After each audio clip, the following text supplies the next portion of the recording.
বন্ধুরা, এই ছেলেটি মাছের দোকানে ভিড়ের মধ্যে সেখানে ঢুকে পড়ে। আর দোকানদার ছেলেটিকে জিজ্ঞাসা করার পর সে তার আধা কেজি মাছ নিয়ে সেখান থেকে পালিয়ে যায়। তখন দোকানদার অস্ত্র নিয়ে অনেক দূর পর্যন্ত ছেলেটির পিছু করে, কিন্তু ছেলেটি ততক্ষণে পালিয়ে চলে যায়।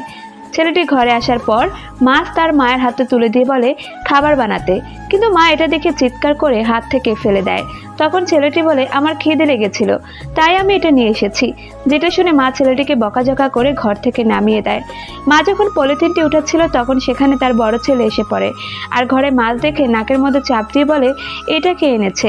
মা তখন কোনোভাবে সেটিকে সেখান থেকে উঠিয়ে ময়লার মধ্যে ফেলে দিয়ে হাত পা পরিষ্কার করে ছেলেদের জন্য খাবার বানাতে থাকে। রাতে যখন সে ছেলেটি খাবার খাচ্ছিল তখন মা তাকে তার বড় ভাইয়ের সাথে পরদিন কাজে যেতে বলে। তারপর দিন ছেলেটি ভাইয়ের সাথে কাজে চলে যায়। আর যখন মা ঘর পরিষ্কার করছিল তখন সেখানে গ্রাম প্রধান আসে আর জোর করে ঢুকে মহিলাটির সাথে কথা বলতে থাকে। সন্ধ্যায় যখন দুই ছেলে ঘরে আসে তখন সেই ছেলেটি তার উপার্জন করা টাকা মাকে দেখাতে তার কাছে আসে। তখন মায়ের দিকে তাকিয়ে দেখে মায়ের গালে আঘাত লেগে আছে।